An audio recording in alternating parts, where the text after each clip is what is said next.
लोकशाही आहे का हुकुमशाही? तिकडे बीजेपीचे बटन दाबल्या जात आहे सर, आमच्या पक्षाचे बटन दाबल्या जात नाहीये. सील करताना मशीन चेक होऊन सील झालेल्या असतात, मग इथं आल्यावर मशीन का बंद पडताय? सर्वच राजकीय पक्षांनी प्रतिष्ठा पणाला लावलेल्या आणि अनेक वर्षांनी होत असलेल्या या राज्यातील मुंबईसह 29 महापालिकांच्या निवडणुकांसाठी आज मतदानाला सुरुवात झाली आहे. मात्र यंदाची ही निवडणूक फक्त राजकीय लढतीमुळे नाही तर मतदान यंत्रांमुळेही प्रचंड चर्चेत आली आहे. कारण निवडणूक आयोगानं यावेळी पाडू नावाचं एक नवीन ईव्हीएम मशीन निवडणूक प्रक्रियेत आणलंय. ईव्हीएम बंद पडल्यास पाडू हे मशीन वापरलं जाणार असल्याचं सांगण्यात आलंय. पण या नव्या मशीनबाबत आधी कोणतीही सविस्तर माहिती जाहीर झाली नव्हती.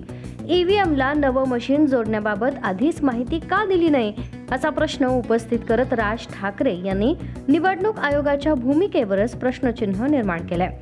आणि या सगळ्या पार्श्वभूमीवरच मतदान सुरू होताच एकच खळबळजनक घटना समोर आली.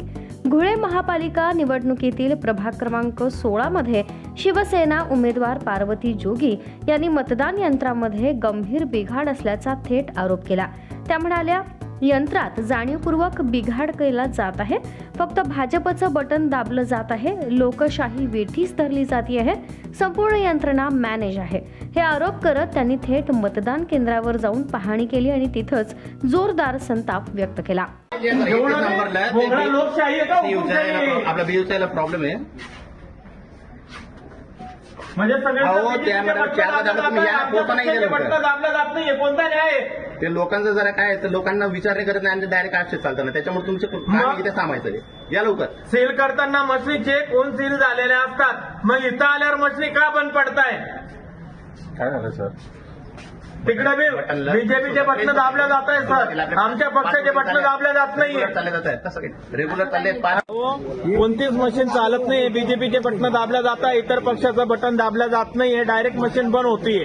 बीजेपीच्या बटनांलाच फक्त मशीन आवाज देतीये. 3 ठिकाणी असंच झालं आतापर्यंत.